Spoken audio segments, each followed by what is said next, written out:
আজকের ক্লাসে pronoun reference আলোচনা করব। তোমাদের প্রশ্নে আসবে আনক্লিয়ার প্রোনাউন রেফারেন্স। এই আনক্লিয়ার প্রোনাউন রেফারেন্সকে ক্লিয়ার প্রোনাউন রেফারেন্স হিসাবে তৈরি করে তোমাদের দিতে হবে। এটা বেশি জটিলের না, অধিক সহজের। আমার ক্লাসটি লক্ষ্য করো, আমি হোয়াইট বোর্ডে একটি প্রশ্ন তুলে রেখেছি। এই প্রশ্ন দিয়ে তোমাদের ক্লিয়ার প্রোনাউন রেফারেন্সটি বোঝানোর চেষ্টা করব। সুপ্রিয় শিক্ষার্থী, আমার বিশ্বাস এই একটি ক্লাসের মাধ্যমে তোমরা ক্লিয়ার প্রোনাউন রেফারেন্সের উত্তর দেবে। দেখো, হোয়াইট বোর্ডে লিখেছি টিচিং ইজ এ প্রফেশন। তাহলে টিচিং হচ্ছে একটা বিষয়বাচক, তাহলে এখানে তো হু হইতে পারে না। তাহলে কি হতে পারে? হুইচ। কি হইতে পারে? হুইচ, WHICH, অথবা দ্যাট, অথবা দ্যাট। অর্থাৎ আমরা বুঝতে পারলাম teaching is a profession which, who হবে না এখানে, which is full of science. দ্বিতীয় সেন্টেন্সটি লক্ষ্য করো, I want to be a teacher because you like working with children, but my father argues that one can not make much money from it. ইট দিয়ে দাঁড়ি বুঝাচ্ছে, তাকে লিখতে হবে। এখন ইট শব্দটি হচ্ছে একটি অবজেক্টিভ ফর্ম এখানে, অর্থাৎ প্রোনাউন রেফারেন্স, অর্থাৎ ইট দিয়ে বোঝাচ্ছে টিচিং কে। আমরা লিখব এখানে টিচিং এবং ফুল স্টপ। পরবর্তী সেন্টেন্সটি তোমরা লক্ষ্য করো, হি ওয়ান্টস মি। কে চাইছে? হি দিয়ে কাকে বোঝাচ্ছে? My father.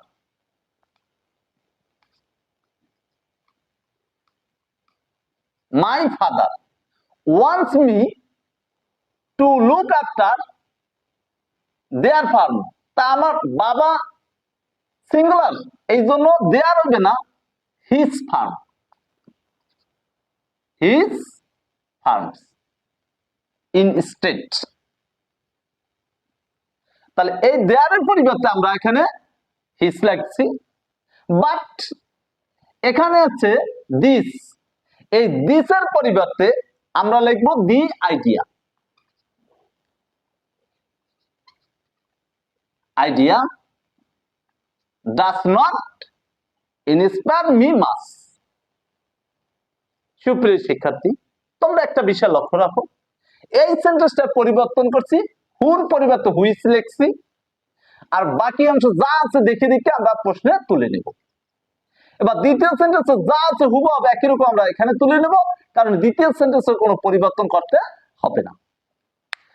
তৃতীয় সেন্টেন্সটা আমরা লক্ষ্য করছি, বাট মাই ফাদার থেকে শুরু করে এখানে ইট ছিল, ইট না লিখে টিচিং শব্দটি লিখবো। ইট দিয়ে যাকে বোঝাইছে তাকে লিখবো, স্পষ্টভাবে নাউন লিখে দেবো। তাহলে টিচিং শিক্ষাকে বোঝাচ্ছে, আমরা এখানে টিচিং লিখলাম। এরপর তোমরা লক্ষ্য করো, এই ইটের পরিবর্তে টিচিং লিখছি।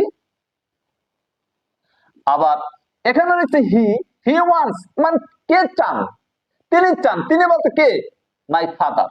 এখানে লিখছি my father. My father wants me to look after their, না আমার বাবা, এই জন্য his father farms in state. But এখানে আসলে দিস, আমরা এই দিস দিয়ে দা বুঝেছি, the idea does not inspire me much. অর্থাৎ এই প্রশ্নটির মাঝে এই হুইচ পরিবর্তন করে লিখেছি, টিচিং পরিবর্তন করে লিখেছি, মাই ফাদার লিখেছি, হিজ লিখেছি, আর দি আইডিয়া লেখা হয়েছে। অর্থাৎ এই প্রশ্ন দেখো হুবহু সব আমরা প্রশ্নে তুলে দেব, দিয়ে শুধু এই যে প্রোনাউন থাকবে সেই প্রোনাউনটাকে স্পষ্টভাবে লিখে আমরা উত্তর হিসেবে দেব। আমি আশা করি আমার ক্লাসটি অত্যন্ত সহজভাবে তোমরা বুঝতে পেরেছো। সুপ্রিয় শিক্ষার্থী, তোমরা যদি আমার ক্লাসটি বুঝে থাকো তাহলে আমাকে লাইক কমেন্ট শেয়ার দিয়ে উৎসাহিত অনুপ্রাণিত করবে। আরো একটি অনুরোধ রইল, এই ক্লাসটি তোমাদের সহপাঠীদেরকে দেখার সুযোগ করার জন্য তাদেরকেও শেয়ার দিয়ে উপকারিত করিবে। আমরা যেমন নিজে উপকারিত হব, অন্যকে উপকারিত করার মন আমরা তৈরি করব। এই আশা, এই প্রত্যাশা ব্যক্ত করে আজকের ক্লাস থেকে আমি বিদায় নিচ্ছি। সকলকে